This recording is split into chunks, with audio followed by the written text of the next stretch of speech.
Hey, coaches, if you run the 3-2 zone or you're thinking about running it, I just want to give you kind of how I use the three zone defense to win basketball games.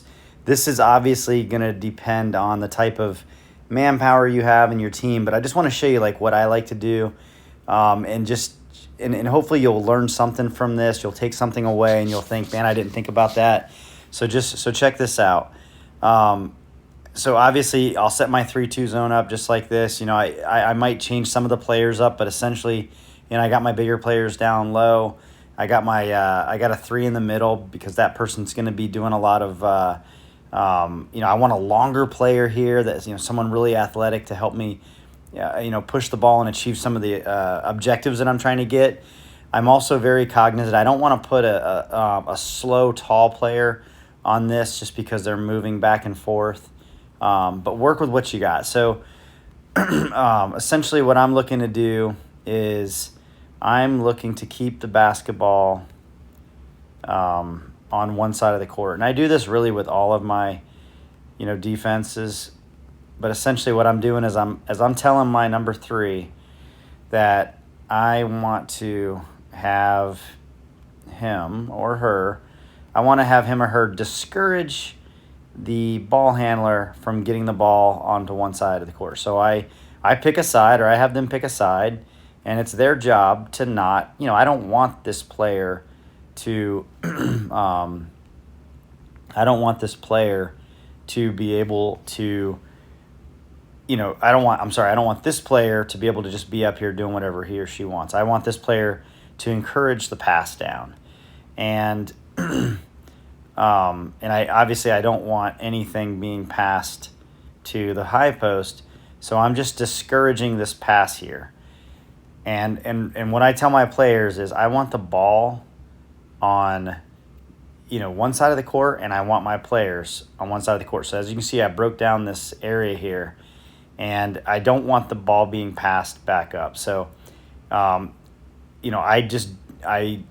don't care if they pass it into the corner. That's where I want it. I want to funnel everything over to the corner. So when that ball is passed to the corner, we are immediately trapping. And the way that we trap on my team is we yell trap, trap, trap, trap, trap, trap. And we're very aggressive without fouling. We hands are up, feet are wide, close together. We're not letting them dribble out. We're not letting them dribble in. This guy's here. Everybody moves over. And as you can see, obviously if they pass that ball over on the other side, we're going to have some problems. That's why everybody has to rotate quick.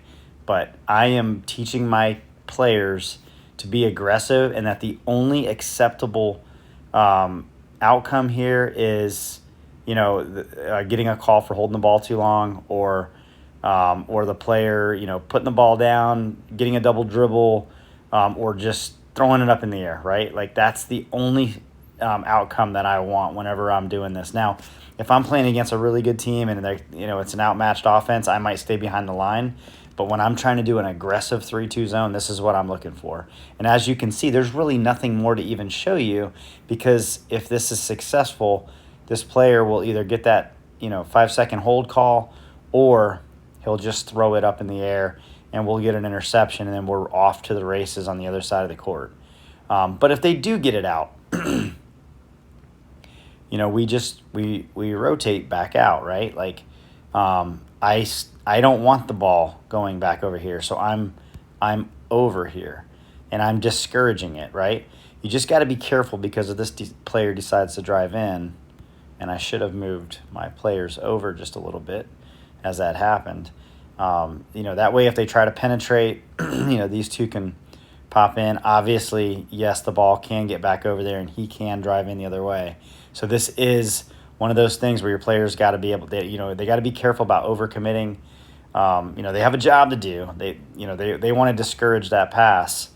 And they also want to be able to stop it. So this, you just have to teach this to your players and assess it during games. Is the offensive team you're winning or you're playing against, are they smart on strategies to overcome that? Are they good under pressure? And it's okay if they score on you. just learn to adjust. But this is something that you can use for really aggressive teams. And I'll be honest with you, some of the sometimes when I'm coaching a team, like I can get them really pumped up about being aggressive on defense, and it can just change up their motivation levels. So, so that's essentially it. Listen, if this is the type of content you like, consider hitting that subscribe button, like the video, and I appreciate your support.